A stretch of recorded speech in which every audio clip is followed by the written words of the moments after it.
बिस्मिल्लाहिर्रहमानिर्रहीम, अस्सलामुअलैकुम। आप देख रहे हैं ताज 92 न्यूज़। नजर डालते हैं आज की हेडलाइंस पर।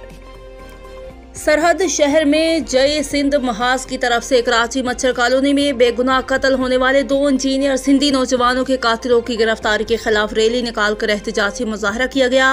रिपोर्ट के मुताबिक सरहद शहर के मोहम्मद शाह रोड से कामरेड नसीर अहमद शेख, कमाल खान मेहर और कामरेड जाहिद हुसैन खोसो की सरबराही में मच्छर कॉलोनी में शहीद होने वाले सिंधी नौजवानों के कत्लेआम और कातिलों की गिरफ्तारी के खिलाफ सख्त नारेबाजी करके प्रेस क्लब पर एहतजाजी मुजाहरा किया गया।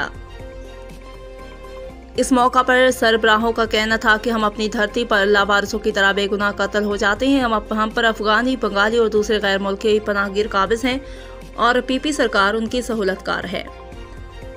एहतजाजी रैली में सियासी समाजी लोगों कामरेड नजीर शेख, कमाल खान मेहर सिंधी, अरशाद कामरेड जाहिद हुसैन खोसू, कामरेड यासिर मेहर, राशिद खोसू, कामरेड साहल, फहद हुसैन, अज्जी कुमार, सरफराज सोमरो, कामरेड जुल्फिकार शेख, कपिल कुमार, सिकंदर भारू, कामरेड अजमल सिंधी और दीगर ने शिरकत की। सरबराहों ने मुतालबा करते हुए कहा कि पीपल्स पार्टी के चेयरमैन बिलावल भुट्टो जरदारी और सीएम सिंध सैयद मुराद शाह को वाक़े का नोटिस लेकर फौरी तौर पर कातिलों की गिरफ्तारी का हुक्म दिया जाए, वरना पूरी सिंध अंदर एहतजाज रिकॉर्ड कराए जाएंगे।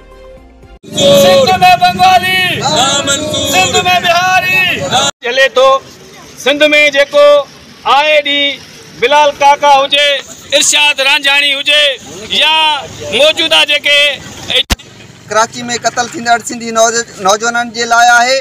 ऐं असां सम्झूं था पिया त जेके कराची में ही कत्लेआम सिंधियुनि जो थी रहियो आहे, इहो रियासत ऐं रियासती इदारा ऐं बशमूल पीपुल्स पार्टी में मुलविज़ आहे। छोकरे रियासती इदारनि खे ख़ौफ़ आहे जेको हाणे हिन टाइम सिंध जा माण्हू, सिंधी माण्हू कराची जो रुख करे रहिया आहिनि ऐं उते पंहिंजी पोज़ीशन मज़बूत करे रहिया आहिनि। रियासती इदारा उन ख़ौफ़ वचां हिकु प्री प्लान ही जेको असां सरहद शहर में रैली कढी आहे ऐं एहतजाज रिकॉर्ड करायूं था। बिलख़ुसूस ईअं पियो महसूस थिए त असां पंहिंजे घर में बेघर थियल माण्हू आहियूं ऐं पंहिंजे देश मञा असांखे तड़े करे कढियो वञे पियो।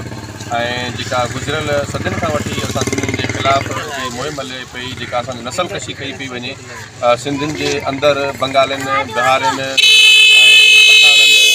कॾहिं अरबनि, कॾहिं अरगुननि खे हिते अची करे रहाए करे असांजी जेका सिंधी आबादी आहे उन खे अक़लियत में ज़ाहिर करण जे लाइ असांजा जेके ही इंटरनेशनल या बैन अल अक़वामी जेके असांजा साम्राज्य